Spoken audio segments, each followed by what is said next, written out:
Hello, everyone. I am Nahal Tusi, Senior Foreign Affairs Correspondent at Politico, where I also write the Compass column. I'm truly honored to be here with these very distinguished panelists. The title of this discussion is Israel and Iran at War, although things are moving so quickly that maybe they're at ceasefire now. I don't know. And by the time we get out of this discussion, they might be at war again. And of course, the US is sort of involved, but not really. It's hard to tell. Our panelists today will try to get at this and many other questions. A quick note on the format. I'm going to briefly introduce the panelists, then we'll jump straight into a set of questions I've prepared before ultimately turning to questions sent in by audience members. Today, we have with us Jeff Feltman, a veteran U.S. diplomat who also served for nearly 6 years as the Undersecretary General for Political Affairs at the United Nations in New York. He's currently the John C. Whitehead Visiting Fellow in International Diplomacy in the Foreign Policy Program at Brookings. We also have Phil Gordon, another veteran U.S. official who recently served as National Security Advisor to Vice President Kamala Harris during the Biden administration. Phil is now with Brookings as the Sidney Stein Jr. Scholar in the Foreign Policy Program's Strobe Talbot Center for Security, Strategy, and Technology. And we have Suzanne Maloney, the Vice President and Director of the Foreign Policy Program at the Brookings Institution. She's a specialist on Iran and Persian Gulf energy, and she has advised both Democratic and Republican administrations on Iran policy, including as an external advisor to senior State Department officials during the Obama years. And of course, last but not least, we have Itamar Rabinovich, a former Israeli ambassador to Washington during the Itzhak Rabin years. Itamar is now a distinguished non-resident fellow in Brookings' foreign policy program focusing on Middle Eastern policy. So welcome, everyone. Let's start with Suzanne. Suzanne, we have seen some extraordinary events in the past 2 weeks. Israel attacking Iranian nuclear and military facilities while encouraging Iranians to rise up against their regime, and the US joining the fight by bombing key Iranian nuclear sites. Now, President Trump says a ceasefire is in effect between Israel and Iran, but it appears shaky at best. I'm going to ask you to put on your soothsayer's hat. What will tomorrow and next week bring? Haley, you've really started with the toughest of all questions. And that's exactly why we're so thrilled to have you here moderating this conversation among my very distinguished colleagues and myself. I think it would be dangerous to try to predict right now. Obviously, this has been a breathless couple of weeks in terms of the series of events that brought us from an imminent set of U.S.-Iranian negotiations to unprecedented Israeli strikes on Iran's nuclear and military installations, and then the U.S. entry into the war over the weekend with the bombing of Fordow and several other very critical nuclear sites from U.S. territory. This has been just a remarkable period. The ceasefire announced yesterday, and that appears to have held despite some last-minute challenges and some fairly fiery remarks from President Trump over his Truth Social account and via satellite television interviews, I think leave a lot of questions about how solid this ceasefire is going to be. We can look back to the end of the Iran-Iraq War in 1988, and I think similar doubts existed over how stable that period would be, and both sides did engage in some incursions. I think it would not be entirely surprising if we do see some efforts by the Israelis to ensure that they got the job done, efforts by the Iranians to flex their muscles. But really, the key questions now are the battle damage assessment, the extent to which the Iranians can actually reconstitute some elements of their program, and what the United States and the Iranians might and the Israelis might do if, in fact, they see that there are key elements of the program that have been left intact, and that the Iranians could somehow now race to a nuclear weapons capability if they so chose. So just to be clear, we don't have peace in our time just yet. Well, President Trump clearly wants that. He's talking about, sort of no hate and a whole new environment. I think that's entirely improbable. And I think that both sides, if anything, are going to be more determined to try to ensure their own dominance, the Iranians will have to come back from a fairly significant set of damage to key installations. And I think that they look far weaker today than at any point in the post-revolutionary period. Well, we'll definitely get more into that. Phil, I'm curious about the decision-making process involved in all of this. Israel and the US knew that because of the events since October 7th, 2023, Iran was unusually vulnerable. And so they acted, even if US intelligence still said Iran had not decided to weaponize its nuclear program. But they acted with a speed and an audacity that you probably would never have seen in the Biden administration. Now, Trump supporters will tell you they're trying to solve the problem, not just manage it. Isn't there something to be said for their approach? You're on mute. Thanks, Holly. Good to be with you and my distinguished colleagues. Is there something to be said for that approach? Possibly, we'll see. There is a best case scenario here. We won't know for a while if it takes place. But the best case scenario is indeed Israel assertively, took charge of the situation. The United States went along, destroyed or degraded this nuclear program that has been a problem for the region for decades, set back Iran's military capability, which had been used to interfere in Iran's neighbors, threaten Israel, the United States, support terrorism for decades as well. And if we're really doing best case scenario, the Iranian regime decides or realizes that this nuclear program that they had invested in for decades was a colossal waste of money and counterproductive because look where it ended. And if you follow that through, and I think that's what the Israelis are gambling on, they realized you can't stand up to Israel or the United States. It's counterproductive to invest in a nuclear program. And going forward, they'll make peace with their neighbors and not threaten them with nuclear weapons or terrorists, and we will all do better. That's not crazy. It could evolve in that direction. But aiming for that best case scenario is hugely risky. One, because we've all learned that in the Middle East, most best case scenarios don't work out. There's so many things that can go wrong.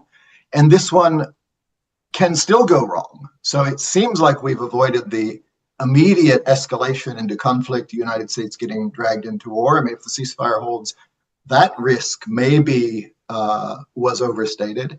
But we have no idea what Iran's future decisions on the nuclear program will be. And that best case scenario where they realize the error of their ways and stop doing this is unlikely, because it's just as likely or more likely that they will conclude that they need a nuclear weapon. They still probably have highly enriched uranium. They know how to make centrifuges. Iran is a very big country. And just like after Israel, bombed the Iraqi nuclear program in 1981, Saddam decided to move to a covert program. That's probably more likely. So sure, it could work out in the way Israel hopes. But as we've seen so often in the Middle East for decades, it could also go catastrophically wrong, which is why people like me thought the better bet was to indeed manage the program and get a diplomatic deal that guaranteed Iran wouldn't get a nuclear weapon in a different way without the risks of a war. But isn't it possible that Iran might think twice, just seeing this display of military power? I mean, you seem like you still think diplomacy might have been the best option. But again, isn't that just managing a problem instead of solving it? Well, I do think there's a strong lesson in the Middle East about managing. I would love to solve the problems of the Middle East.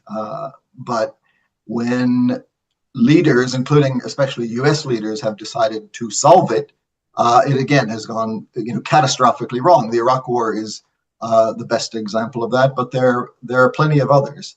So you can argue it's worth the risk, but we're not going to solve the problems of the Middle East. And like I said, I still think in this situation, so we've set back, or the Israelis and the US have set back Iran's program for X amount of time. But a nuclear deal would have done the same thing in a more assured way without the risks of war and guaranteed even the JCPOA that Trump tore up in 2018. If that were still in place today, we'd have another 5.5 years where Iran wasn't enriching at Fordo, didn't have any 60% uranium, and right now it could have a couple hundred kilograms. We don't know where it is. A limited number of centrifuges, a very small amount of low enriched uranium, and inspectors running all over the country. So, like, whatever, 72 hours into this to decide, well, it worked. We dealt with the nuclear program and we didn't have a war seems to me a little bit premature. That's completely fair. Itamar, let's turn to you. Israel attacked Iran one day after a 60-day deadline that Trump gave Iran to make a deal. But 2 days before the US and Iran were due to meet again to continue negotiations. I don't know about you guys, but I've never taken Trump's deadlines too seriously. So I guess what I'm wondering, Itamar, is why couldn't Israel have waited until after that meeting that was scheduled to happen in Oman? Why the rush to strike on the 61st day?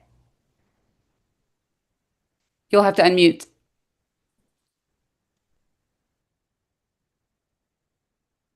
Yeah, okay, sorry.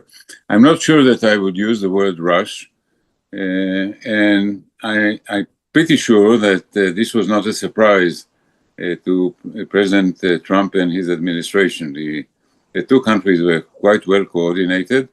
He must have reached the conclusion that the Iranians were not negotiating seriously, and he could have waited a few more days. Israel could have waited a few more days, but there was the element of surprise to be taken into account in what turned out to be a very surprising and a very successful operation. Second, we don't need to look at it only from this year's perspective. I mean, this is a long, drawn conflict between Iran and the US. I mentioned James Bill's book, The Eagle and the Lion, 1988 book about that relationship. Israel and this regime has been very inimical, hostile, and offensive to Israel since 1979. It is put together the group of proxies, and the attack on October 7 was perpetrated by one of these proxies with full knowledge of Iran, and Hamas, in fact, was built up, equipped, trained by Iran. A second point I'd like to make, we keep talking about the nuclear dimension of this war. Let me bring in the conventional one. Iran went into this war with 3,000 ballistic missiles. At the rate it was producing them, we would have had in a few years 8,000 ballistic missiles. We've seen here, we witnessed firsthand what some of these missiles do when they land in populated areas. So it's about more than just the nuclear program. Finally, I think the best to add to what Phil has just said, an agreement, an improved version of the JCPOA. I don't rule it out completely. The art of diplomacy, and I'm using the word art advisedly here, it would be to find a formula that would do the job without humiliating Iran to the point where it won't be able to do it or won't be willing to do it. Thank you. That's a very good point, especially bringing in the fact that it's not just the nuclear program. There's so much else that this attack, these strikes on Iran have managed to accomplish, especially taking out many of the missile launchers, as Israel has. Jeff, so this is kind of a tricky question to phrase, so have some mercy on me. But it seems as if the United Nations, a place where you used to work, is sort of a bystander in all this. It seems like a lot of international institutions and international law itself just don't seem to be relevant. Do these international institutions have any meaning or any effect anymore when you see wars like this break out? It's a really tough question, Holly, and thanks for joining us today. We're certainly in a different spot than we were, say, during the Cuban Missile Crisis. During the Cuban Missile Crisis, U Thant, the Secretary General of the United Nations, was the one who brokered the face-saving agreement about removing missiles from Cuba and quietly Turkey. That was the UN. That was the UN with Khrushchev and Kennedy that did it. But we're not seeing anyone really appealing to the UN today, even though the Security Council has the responsibility for the management of international peace and security. But what I would say are two things. First, if there is an agreement somehow between the US and Iran on the nuclear program or on other aspects, I would suspect that the Trump administration will take it to the Security Council. They won't ask the UN to negotiate it, but they will they'll take it to the Security Council, because the Security Council is the only body in the world that can make it universally legitimate. I would imagine that there would be controversial elements to it, and the Security Council blessing makes it international law. This is the same way the JCPOA was worked on in 2015. JCPOA was not negotiated via the UN, but it was endorsed by the UN, and there were key elements that were then monitored by the UN. The second point is the IAEA is a UN agency that remains absolutely critical to our understanding of what the Iranian nuclear program consists of. And picking up on one of the things that Phil said, it would be concerning if Iran would now withdraw from the Non-Proliferation Treaty of 1970 and kick out all the IAEA inspectors. I mean, I think the points you're making are very important, especially with the IAEA, but it also seems like, a UN endorsement, IAEA inspections, things like that never seemed to satisfy concerns that Israel had, that Iran was violating the JCPOA, that something sneaky was going on, that the UN wasn't really taking Israel's concerns into consideration. And I know that the UN is, it consists of its member organizations, and it's like Madison Square Garden, not the teams, whatever. But what do you do as an international body like the UN when you have actors who simply just don't trust you because they don't trust other players? Well, I mean, the UN, as you said, I like the Madison Square Garden analogy, but it's a platform, it's a mechanism. That's not an original one for me. That's an old one. But it's a true one, because the UN is a platform, it's a mechanism, it's a tool. If the member states don't want to use it, well, then it's kind of irrelevant. But again, it is the Security Council is the only body in the world that has the power to make international law. Now, on the JCPOA, the JCPOA did not deal with the proxy issues. But there were other parts of the UN that were monitoring the proxy issues. The reports that were done on Lebanon, for example, would talk about the role of Hezbollah and try to bring some clarity to what Hezbollah was doing. This is before Israel degraded Hezbollah so severely. Now, I was somewhat critical inside the UN. I thought we pulled our punches a bit too much on some of these issues. But it wasn't simply the JCPOA that triggered UN monitoring of Iran's malevolent influence in the region. It was other efforts as well, and the IAEA has been very clear that there is no civilian use for uranium to be enriched to the level that the Iranians were enriching it to. There's no civilian, and of course the IAEA just a week or so ago released a report critical of Iran's nuclear program. It played into, I think, probably the timing of the Israeli decision. It was a convenient timing in terms of Israel having that IAEA report. So I think that the UN has an important role. It's just simply not going to be the center of the negotiations the way that the UN might have played in earlier periods. So things have definitely really changed. Suzanne, I think I am giving you the hardest questions. Israeli Prime Minister Benjamin Netanyahu urged Iranians to rise up against the regime, but they didn't. Why not? Thanks, Haley. I actually don't think this is one of the hardest questions. I think anyone who imagined that Iranians would see missile strikes and drone strikes across the country. At one point, I think it was at least 2/3 of the provinces of Iran had experienced some Israeli military action, and that they would use that as an opportunity to rise up against the regime. They haven't been paying close attention to Iranian history, either pre-revolutionary and certainly not post-revolutionary. I think that it was inevitable that there would be at least some effort by the regime to rally the population around the flag, and we, of course, saw the staged demonstrations. But I think, generally speaking, that Iranians under siege are unlikely to seize that moment to try to challenge their own authorities, because they understand what the implications are likely to be. They understand that this regime is deeply entrenched, that we would not go down without a fight, that there is no real domestic political force that can oppose the regime. This is very much a direct result of the repression that the Islamic Republic has institutionalized and deployed very effectively in prior moments of challenge that have occurred repeatedly throughout the past 46 years. And I think that, there were really no external forces that were going to be capable of mobilizing the population. There are many, many dissidents, many of whom have been forced to leave Iran over the years.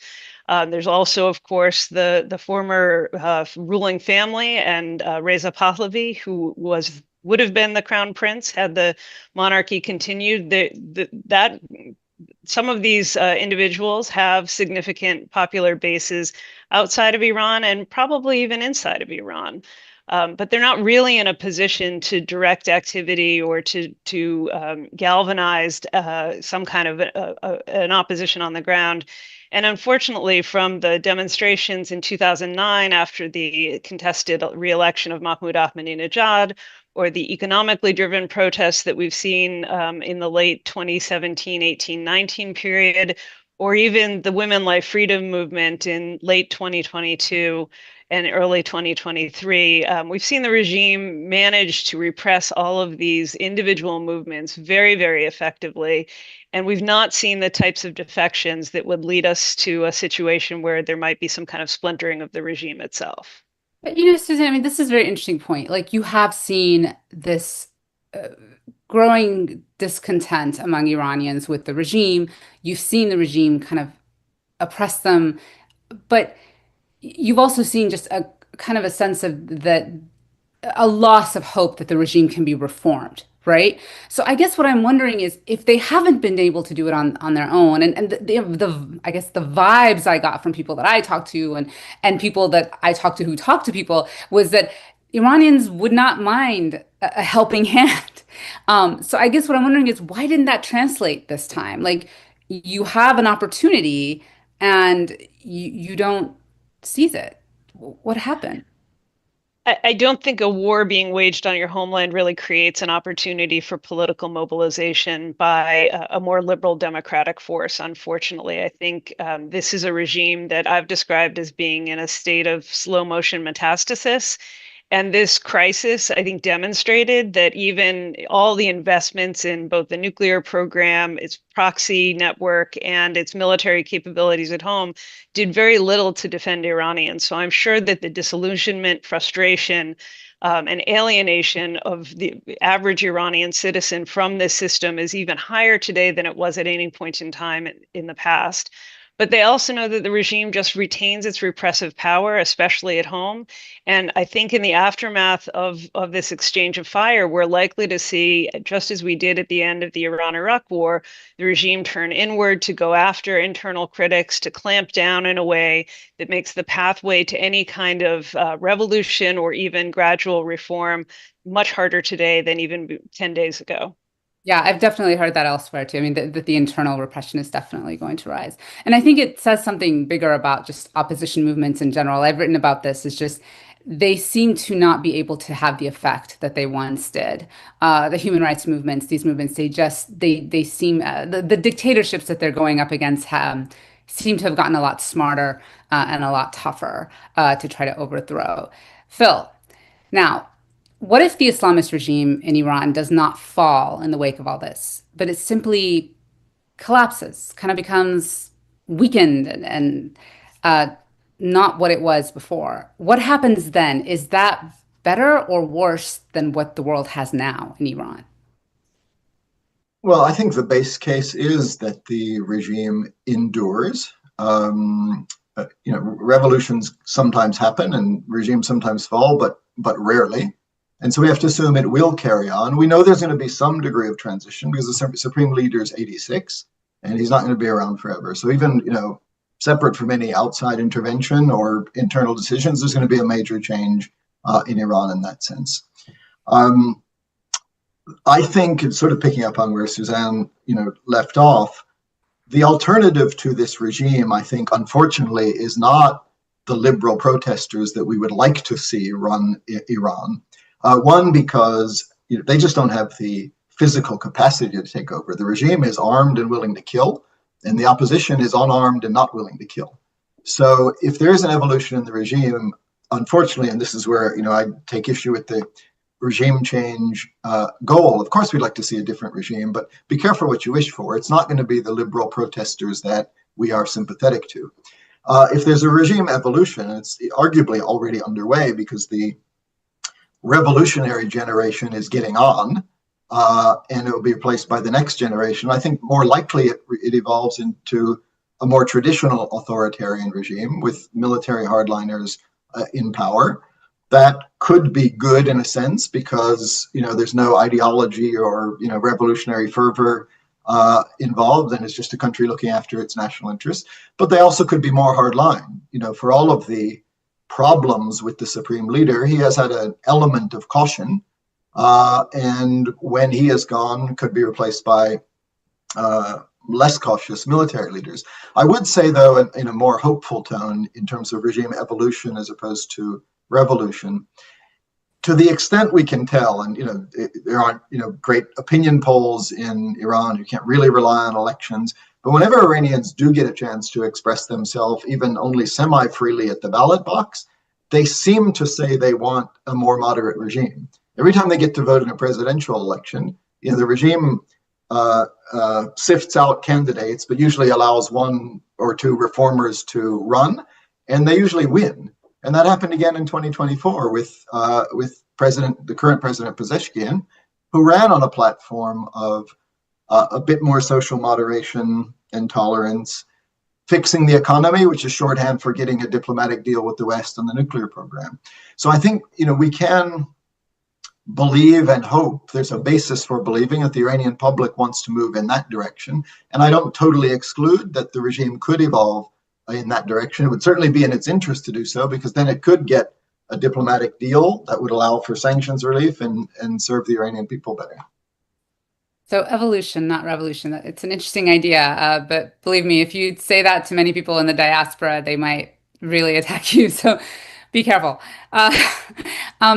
Itamar, there's genuine confusion about whether the US and Israel have been able to fully eliminate Iran's nuclear program, in part because there's apparently hundreds of kilograms of enriched uranium that have gone missing. Yeah. What do you predict Israel will do about this? How far will Israel and the US potentially go to ensure that all traces of Iran's program are eliminated? Not immediately. I think the emphasis immediately, and I think President Trump made it very clear earlier today from our timetable, is try to stabilize what is a very fragile truce. And any actions of the kind that you alluded to would undermine the ceasefire, and this may come further down the road. But you must assume that they will try in a number of ways to keep the program going, to go covert. They may even get out of the NPT with all the consequences that it could entail. But may I also say something about the earlier discussion about evolution or revolution? Yes, please. I think we also need to look, maybe not right now, but in the foreseeable future, about an internal collapse. I think the Iranian Revolution was a great revolution on the scale of the French Revolution and the Russian Revolution. And there were some resemblances between the three.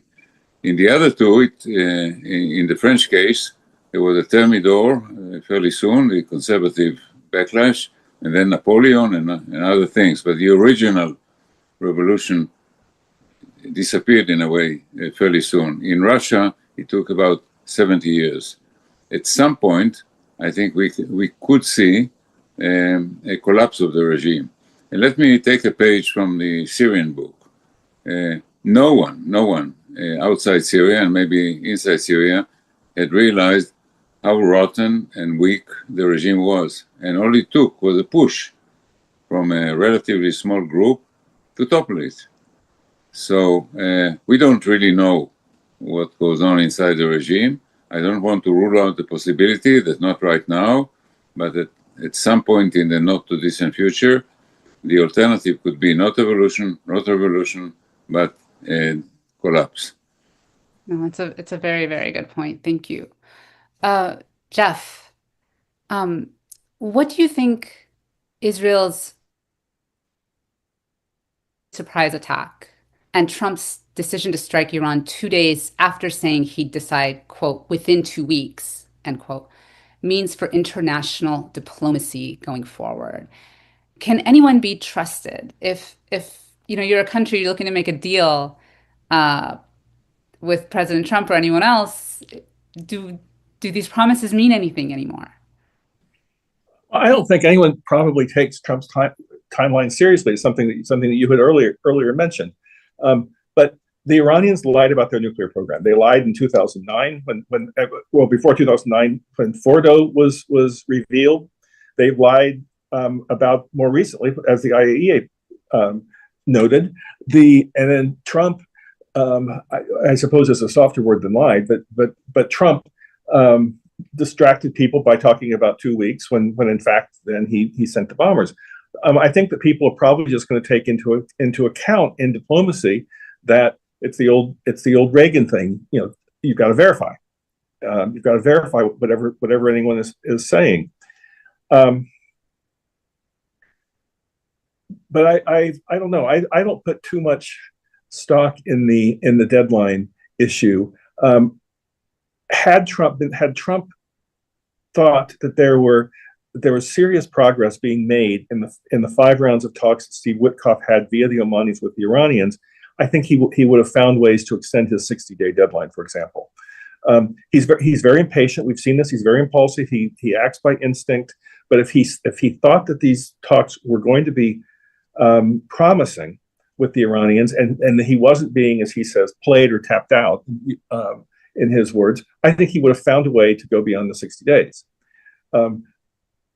That's clearly not what happened, and the Israelis decided to move based on that deadline, based on the IAEA report, based on the fact that they had a strategic opportunity. Ali, can I jump in and say something on this, Ali and Jeff? Good.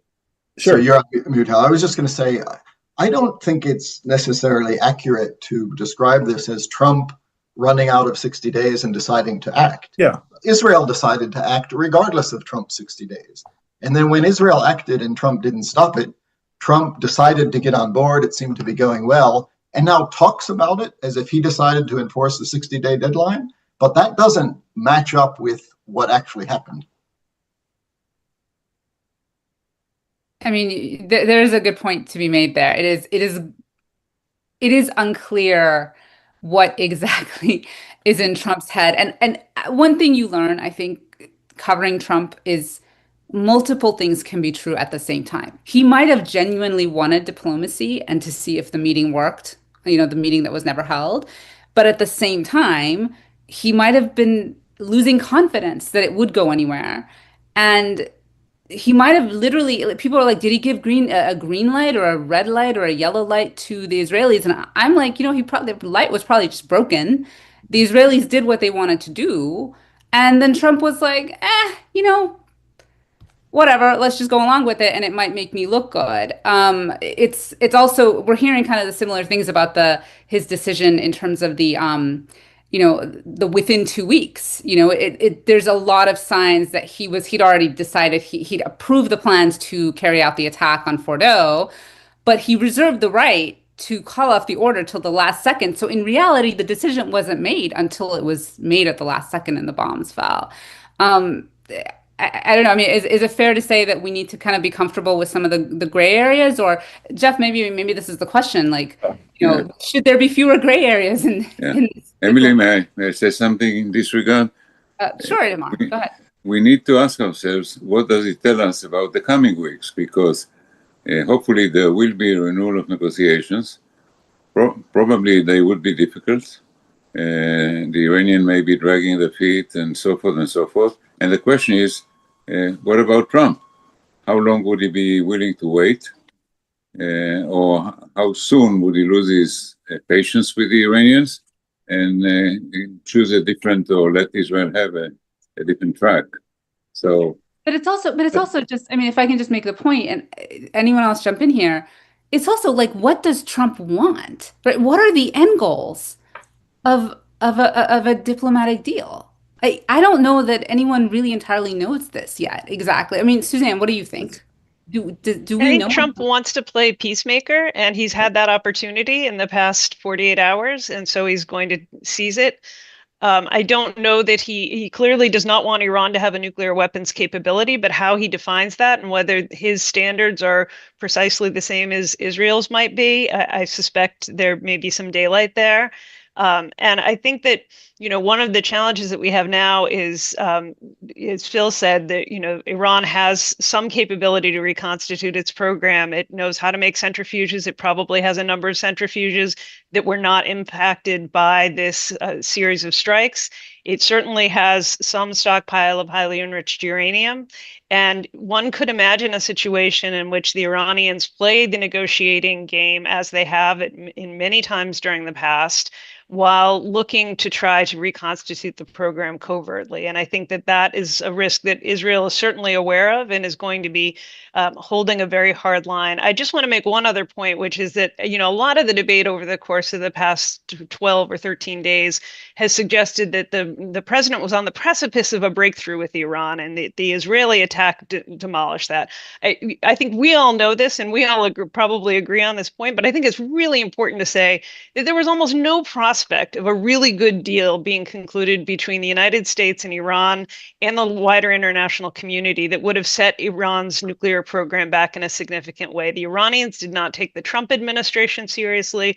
The Trump administration did not have negotiators who were well positioned to hold the Iranians' feet to the fire and develop an agreement that was as comprehensive and as detailed as the 157-page Joint Comprehensive Plan of Action that Phil and others in the Obama administration helped to negotiate. So let's be really clear. The military action that we've seen over the course of the past 2 weeks was not the cause of the failure of diplomacy. It may create a new pathway for diplomacy, even if real risks still exist. And I mean, and one quick thing before we go back to you, Suzanne, because it's going to be your turn. Jeff, did you want to say something? Yeah, I do. Go ahead. If I could, I'm picking up on Itamar's point about the Trump call to the Israelis, I think that we should look at Lebanon as an analogy, the Lebanon-Israel ceasefire, because there's a ceasefire in place between Lebanon and Israel, it's put in place with help of outgoing and incoming administrations, but it hasn't prevented the Israelis from, when they have intelligence, from continuing to strike targets inside Lebanon that they see as threatening them, as being able to rebuild some of Hezbollah's deeply degraded capabilities. My guess is that with the type of intelligence penetration that we've seen that the Israelis have inside Iran, that if they have evidence of highly enriched uranium being moved, of centrifuges being hooked up, things like that, despite whatever President Trump said this morning in his colorful language, they will act consistent with how they have acted in Lebanon after the U.S. brokered ceasefire. I think that's a really good point, and it kind of dovetails with the question I'm going to ask Suzanne. But just a couple of things. Israel also didn't trust that the negotiations with the U.S. and Iran were going to lead to anything substantial. But the point that I'm also trying to bring up is we know Trump doesn't want a nuclear Iran, but does he also want them to get rid of all their ballistic missiles? Does he want them to eliminate the proxies? Does he want human rights? I mean, there's so much more that could go into this, and I still think he doesn't necessarily have the people or the clearly stated end goals of what he wants Iranians to agree to. And I think maybe that's part of it. Maybe he just doesn't like being too clear about his end goal because that holds him to a certain account. So, Jeff, you made the point about what Israel is likely to continue to do inside Iran going forward. Suzanne, what will the Iranian government, which almost certainly knows that Israel is going to continue to do things, what is Iran going to do internally? You touched on this a little bit earlier about a clampdown. If you're an Iranian dissident or a member of Iran's Jewish community or anything else, I mean, what can you expect to see in the coming months and years? Well, I think that we will see, as we've already seen, prosecution of anyone who can be tagged as having been complicit in the Israeli attack. What's really notable about the early days of the attack is how much penetration Israeli intelligence had and freedom of maneuver on the ground within Iran over many months. That certainly had to involve large numbers of people, and I would imagine that the regime is now looking to round those up, or at least find scapegoats that it can imprison and execute, much in the way that it did in the final years of the Iran-Iraq war, to try to terrorize the population, to try to ensure that anyone who has any ideas about an opening will be very quickly silenced. And so I think that they will be doing that. I think they're also going to be trying to ensure that they can stabilize their relationship with some of their partners across the Gulf. The relationship with Saudi Arabia has proved to be one that the Iranians clearly value. And it's been hard fought in terms of reestablishing that diplomatic relationship. And the Saudis were, I think, a voice of reason around this entire crisis. And it's notable that the Iranians this time around did not target Saudi oil infrastructure as they did back in 2019. The attack on Al Udeid was largely performative. The relationship with Qatar is one in which Iran has a position of strength because of its the shared oil and gas resource in the Gulf. And so I think this is just going to be a rebuilding period for Iran. They've lost a number of very senior people across the military industrial complex within the system, and they're going to have a deep bench. There's no question that they can replace those individuals. But of course, as Phil said, this is all coming at a time when the succession question for the supreme leader is paramount. I don't believe that he's been heard from or seen directly since he's gone into his bunker. And when and how he comes back, I assume at a future Friday prayers, I think is going to be an important moment for the regime to try to broadcast that it's still very much in control. Itamar, I'm going to jump to you because what Suzanne said directly speaks to a question I wanted to ask you, which is, what about the rest of the region? And, Suzanne made the point that Iran is going to probably try to solidify some relationships with Arab countries in the region. What should Israel do now in terms of its Arab neighbors? There's been talk and written text about, now Israel became a hegemon in the region. That's not realistic. Israel cannot be the hegemonial power in the Middle East. It can at best be a partner to a large, call it moderate, pragmatic coalition in the region and be an important power in the region. We have not mentioned Turkey at all. Turkey is the one that wants to benefit from the fall of or the decline of Iran and its quest for hegemony in the region, and it's trying to establish its own, particularly in Syria, but not just there.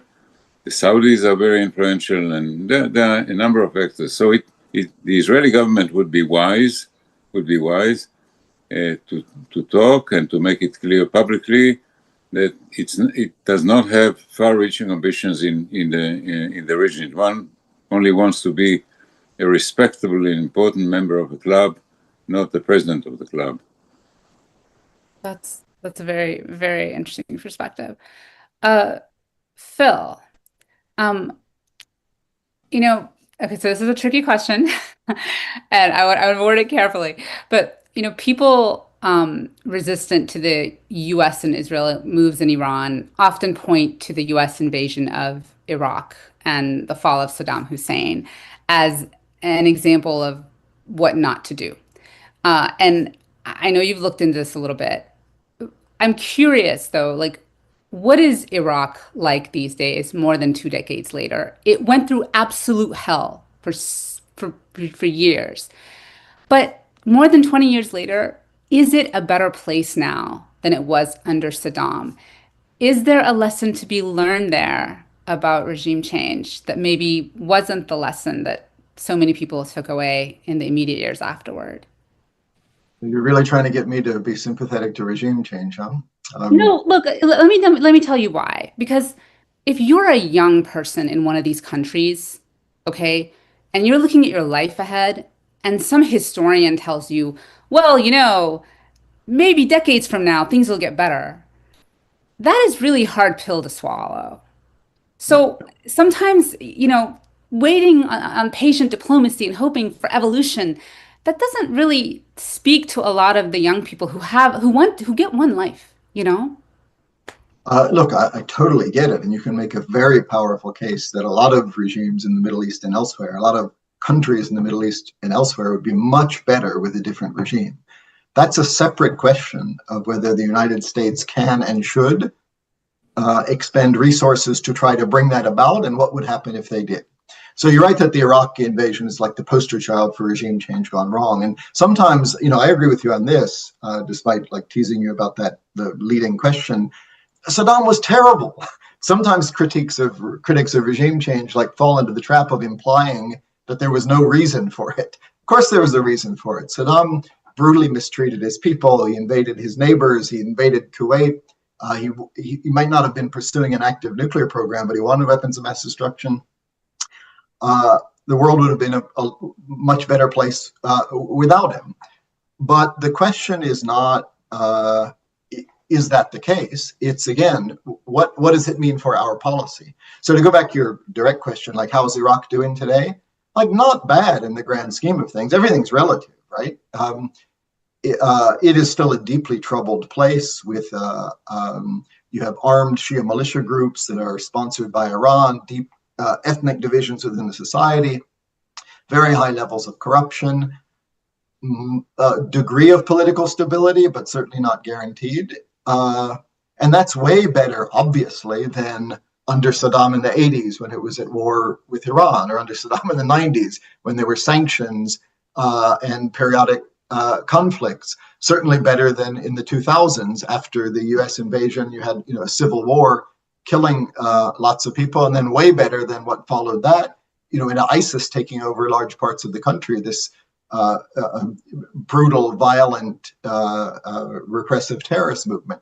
So did the US invasion in 2003 ultimately, 20 some years later, help lead to something that's better? Probably. But then you go back to like, was it worth thousands of American lives, hundreds of thousands of Iraqi lives, a decade and a half of conflict, the takeover of a terrorist group, the United States spending $300 million a day for 10 years to try to make the situation better to get where we are today? People can make that judgment. So the point is not, would these places better? And I said this about Iran. Iranians would be much better off with a different regime, and so would their neighbors.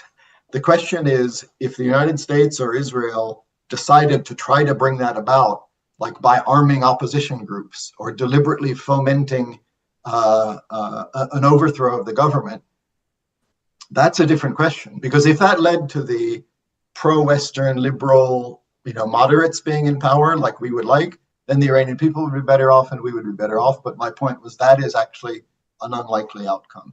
Last point on this, it's an important question, and I can say you can argue both sides, but I don't want to totally take away hope. When you said a lot of people would be frustrated at the idea of evolution. They're not going to evolve. It's been 45 years, and I totally get that frustration, even while cautioning about revolutions aren't always great for the people either. But I have in mind, Itamar brought up Syria as an analogy, a bit different because in Syria you had an armed opposition group supported by Turkey that was able to overthrow the government, and we don't know how that's going to play out. I think sometimes the Soviet Union is a relevant analogy for Iran. An ideological regime in power for decades, aging leadership, a failed foreign intervention in Afghanistan, so a lost military conflict, a failing economy, and then a president that wanted something different. I made the analogy, I'm not saying Pezeshkian is Gorbachev, but that's a sort of evolution where ultimately from within someone decides, let's try to do this differently. Now, obviously, Russia today is not a model for anybody, but my point is there are different paths to getting rid of a corrupt, failing regime. Yeah, it's interesting because this leads right to my next question to Jeff, which is the final question that is coming from me. People have like the great man the great man theory of history or whatever, and like I personally have like the really awful guy theory of history.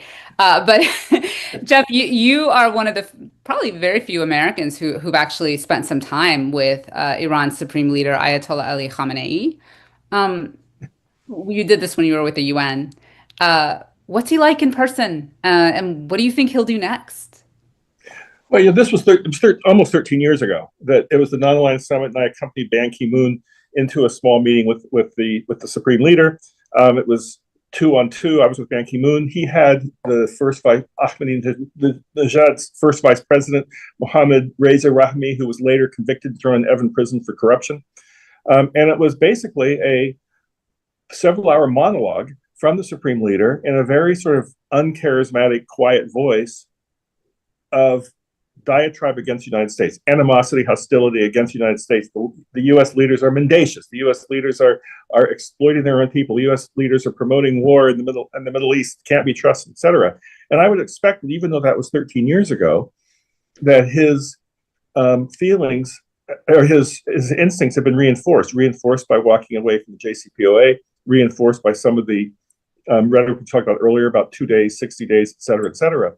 I mean, I don't think it was an act. I think that he is sincerely, his whole identity and the whole identity of the Islamic regime is built around being anti-American, anti-Israeli.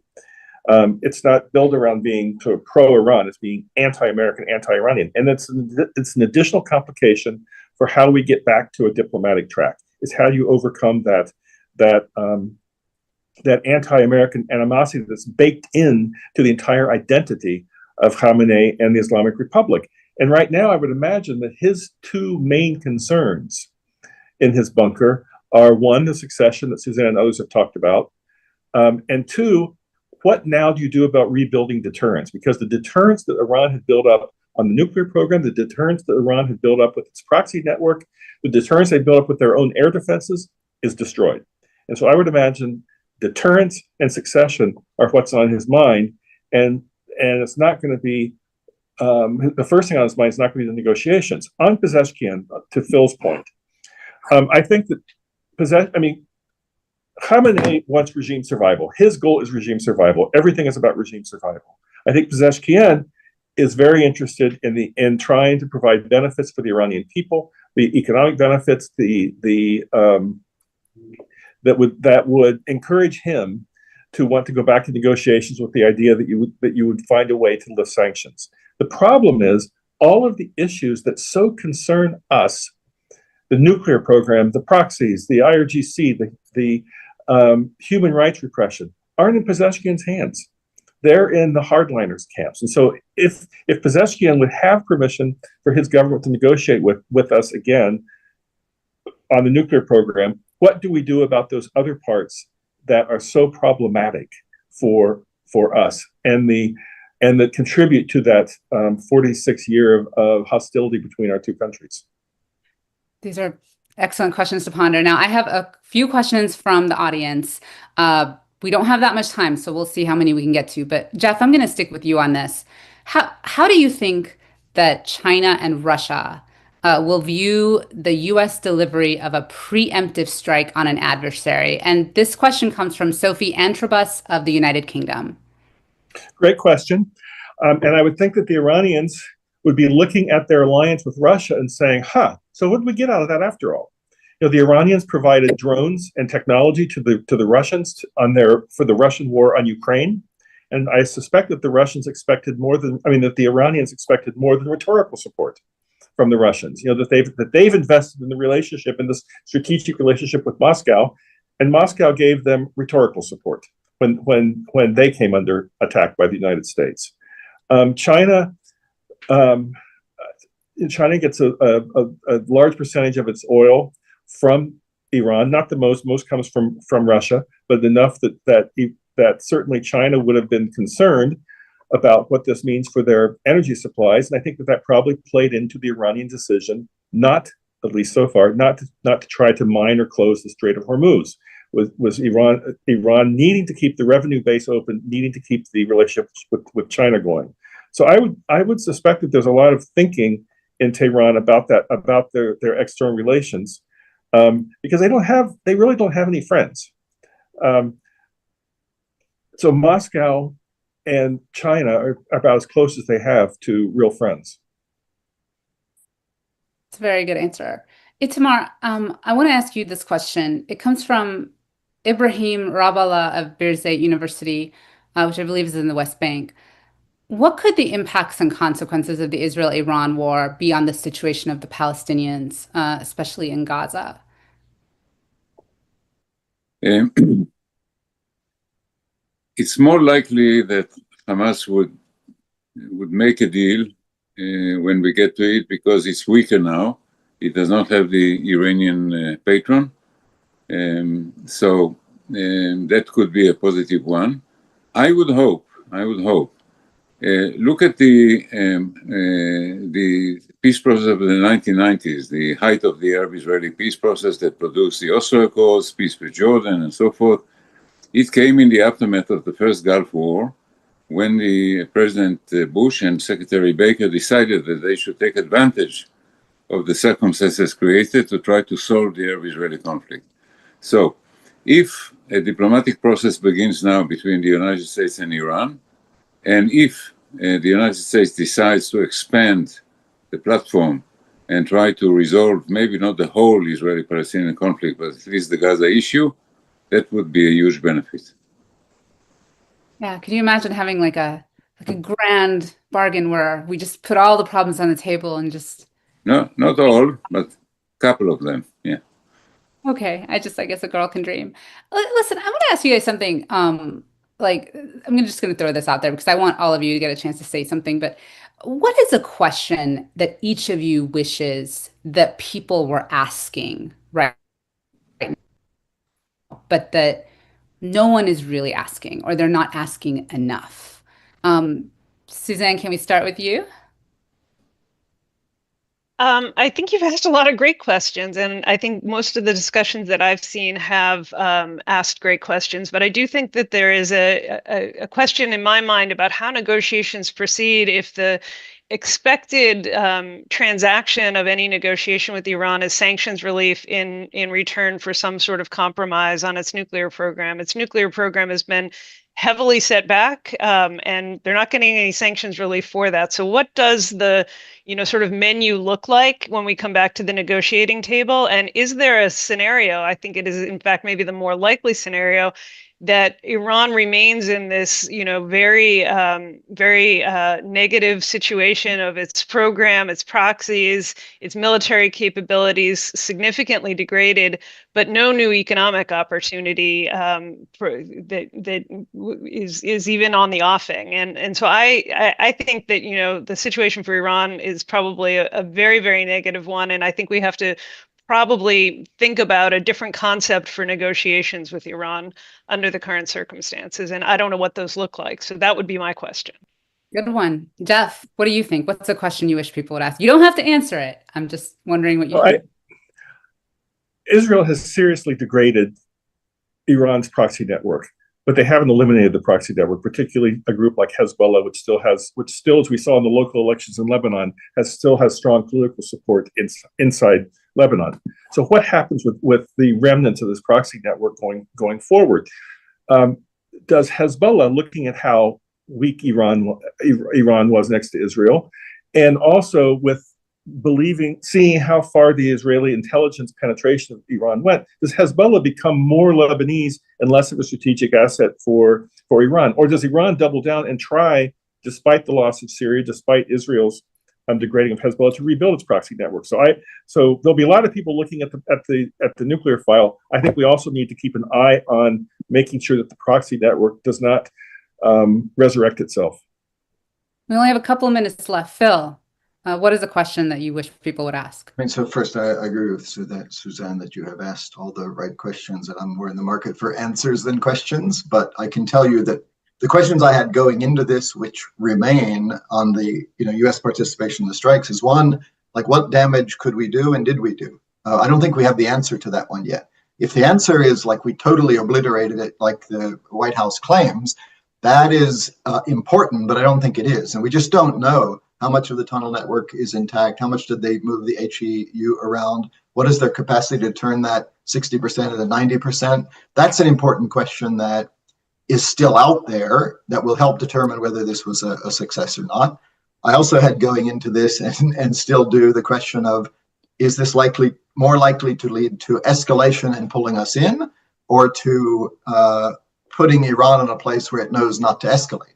That seems to be largely answered in the more positive sense so far, that Iran, because its response options are so bad, did something mostly performative, but it's also not over yet. And Jeff's point earlier, which I think is a good one, that Israel is still going to act, especially, so long as Iran's air defenses are down.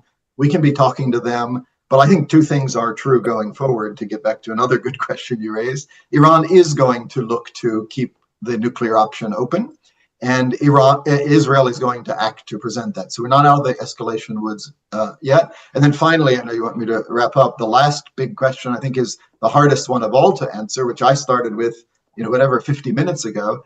Does this lead Iran to realize that its nuclear ambitions are counterproductive and stop?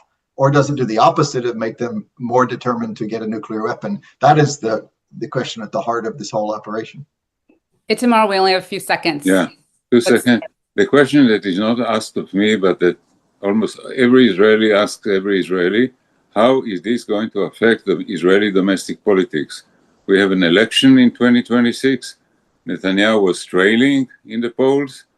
What impact would his success in Iran have on Israeli domestic politics? Wow. And my God, there's so much more that we could do, which I guess is great because it means we can hold more of these amazing sessions with amazing people like yourself. It has been truly an honor to moderate the session. I wish I could have asked even better questions. And who knows what world we will be emerging into now that this session is ending. And I want to thank the audience and the people who helped put this together. Thank you so much. This has been great. And please join us next time as well. Thank you. Thank you all.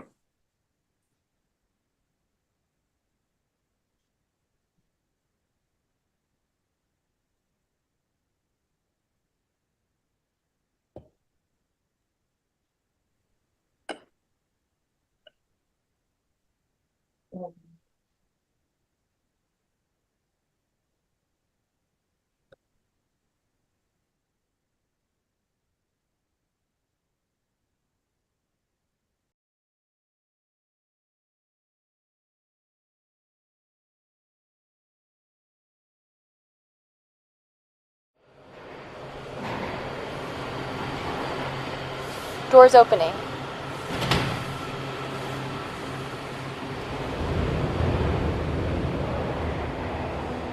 Hi, I'm Rob Puentes, Vice President and Director of Brookings Metro.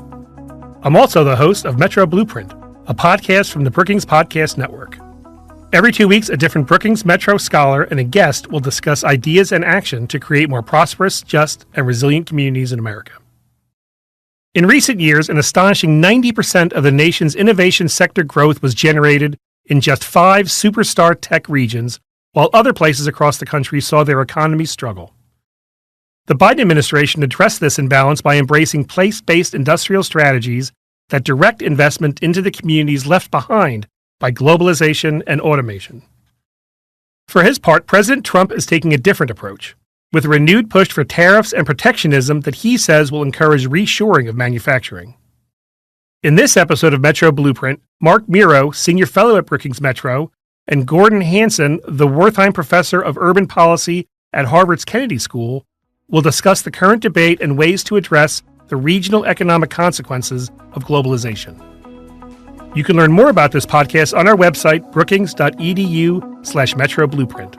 And now, here's Mark and Gordon.